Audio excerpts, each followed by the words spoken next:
Kathiawadi home હોટેલમાં તમારું સ્વાગત છે। હવે શ્રાવણ મહિનો બેસી ગયો છે અને સોમવાર પણ આવી રહ્યો છે, તો આપણે બધાને માટે હું એક ફરાળી રેસીપી લઈને આવી છું। તમે ઘરે પેટીસ બનાવતા જશો, પણ ફરસાણની દુકાન જેવી પેટીસ ઘરે બનતી નથી। તો આજે હું અમુક ટ્રીક સાથે અને અમુક એવી વસ્તુ ઉમેરીશ કે તે ઘરે એકદમ ઈઝી અને સરળ રીતના બની જશે।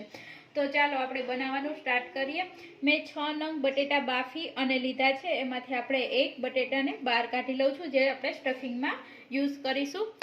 હવે આપણે એમાં 6 નંગ જે બટેટા હતા એમાંથી 5 નંગ બટેટાને આપણે આ રીતના બટેટાને એક બાઉલમાં એક કરી દીધા છે। હવે મેસરની મદદથી આને આપણે એકદમ આ રીતના મેશ કરી લેશું। બટેટા એકદમ સરસ મેશ થઈ ગયા છે। હવે આપણે સ્વાદ અનુસાર નમક એડ કરી દેશું અને હવે આપણે એમાં 2 ટીસ્પૂન તપકીનો લોટ એડ કરીશું। જરૂર પડશે તો વધારે એડ કરીશું। આ એકદમ ઈઝીથી કરિયાણાવાળાની દુકાને મળી જશે અને આને આપણે આ સરસ રીતના મિક્સ કરી લેશું। આપણે લોટમાં વધુ એડ નહીં કરીએ, 1 ટીસ્પૂન આપણે હાથમાંથી લઈ અને હાથને આ રીતના સાફ કરી લેશું। તમે જોઈ શકો છો આપણે હાથમાં એક પણ લોટ ચોટતો નથી, આ રીતનો લોટ બાંધીશું। હવે આપણે હાથમાં તેલ લગાવી અને આ રીતના એને કવર કરી લેશું। આપણો બાંધી અને તૈયાર છે। હવે આપણે આને 5 મિનિટ રેસ્ટ કરવા દેશું। ત્યાં લગીનમાં આપણે અંદરનું સ્ટફિંગ બનાવી લઈએ। મેં કુલ આમાં 3 ટીસ્પૂન તપકીનો લોટ એડ કર્યો છે। તો ચાલો, મેં સિંગને શેકી અને એનો ભૂકો કરી લીધો છે। મેં 2 નાની વાટકી સિંગ દાણાનો ભૂકો એડ કરીશું। તે અધકચરો મેં વાટી લીધો છે, તમે જોઈ શકો છો।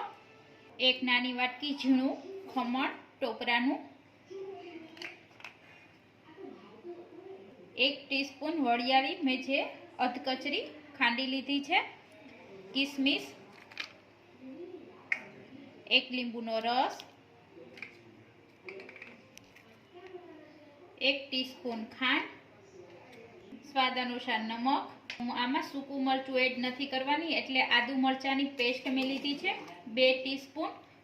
તમારે સૂકું મરચું એડ કરવું હોય તો તે પણ કરી શકો છો, કોથમીર। અને હવે આ બધું આપણે સરસ મિક્સ કરી લઈશું। આપણું સ્ટફિંગ એકદમ છૂટું છૂટું લાગે છે। આપણે જે બટેટાને બાફ્યા હતા તેને આ રીતના હાથ મદદથી મેશ કરી અને આપણે આમાં નાખી દઈશું, જેથી બાઇન્ડિંગ સરસ આવે। તો આ રીતના આપણે મિક્સ કરી દઈશું સ્ટફિંગ સાથે। જો આ રીતની તમે જોઈ શકો છો સરસ બાઇન્ડિંગ આવી ગયું છે। હવે અડધી હું તમને લાલ ચટણી નાખી અને બતાવીશ, અને હું અડધો મસાલો નોખો કાઢી લઉં છું આ રીતના એક વાટકીમાં। હવે આપણે આમાં લાલ મરચું એડ કરીશું, તે પણ તમે કરી શકો છો। મારા મરચાં બહુ તીખા નહોતા, 1 ટીસ્પૂન હું લાલ મરચું એડ કરું છું અને આપણે આને મિક્સ કરી લેશું। એક આ રીતનો મસાલો થાય એમાં તમે લાલ મરચું એડ કરી શકો છો। મેં એમાં પેસ્ટ બનાવી અને કર્યું। જો તમારે બહુ તીખું ના ખાવું હોય તો આ ચટણીને તમે સ્કીપ કરી શકો છો। હવે હાથની મદદથી નાના નાના બોલ્સ આ રીતના બનાવી લેશું।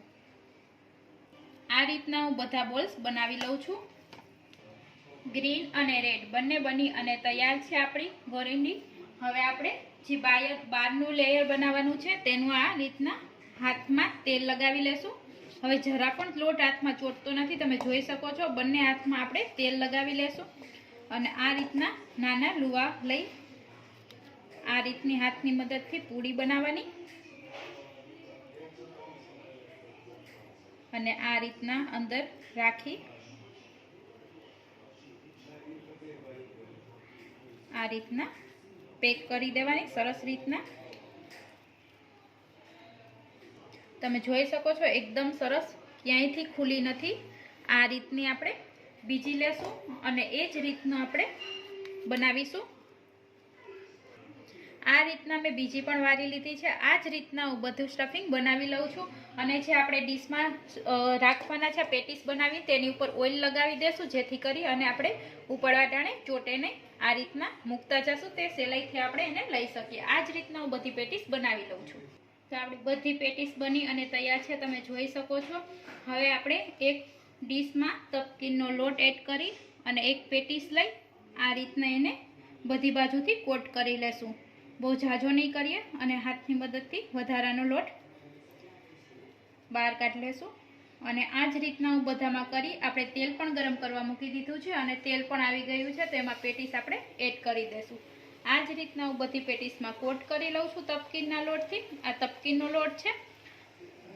આ રીતના વધારાનો લોટ ખેડી અને આ રીતના આપણે એડ કરી દઈશું. આ જ રીતની હું બધી પેટીસ કરી લઉં છું. આ રીતના આપણે હવે એને ફેરવી લઈશું. બ્રાઉન રંગની થઈ ગઈ છે, તમે જોઈ શકો છો. સેજ બ્રાઉન રંગની થશે પછી આપણે એને લેશું. આ રીતના થોડી થોડી વાર એને ફેરવતા લેશું અને ચડતા વાર નહીં લાગે. એકદમ સરસ બાર જેવી ક્રિસ્પી બનશે. આપણી પેટીસ બની અને તૈયાર છે. હવે હું આને બહાર કાઢી લઉં છું. તમે જોઈ શકો છો એકદમ સરસ ક્રિસ્પી અને યમી બની છે. આ જ રીતના હું બધી પેટીસને મેં કોટ કરી લીધો છે અને તરી લેશું. આપણી પેટીસ બની અને તૈયાર છે. તમે સોમવારે, શ્રાવણ મહિનાના પહેલા સોમવારે જરૂર ટ્રાય કરજો. જો તમને મારી રેસીપી ગમી હોય તો લાઈક કરો, શેર કરો અને સબસ્ક્રાઈબ કરવાનું ના ભૂલશો. એકદમ સરસ ક્રિસ્પી અને યમી બની છે. હું તમને એક ખોલીને પણ બતાવું છું. આ છે ગ્રીન કલરની આપણી પેટીસ અને આ છે રેડ કલરની. બંને પણ એકદમ ટેસ્ટી અને યમી બની છે, તમે જોઈ શકો છો. તો ફરી મળીશું ન્યૂ રેસીપી સાથે.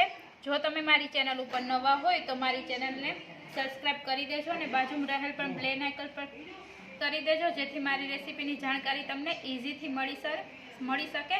ફરી મળીશું ન્યૂ રેસીપી સાથે. Thank you for watching.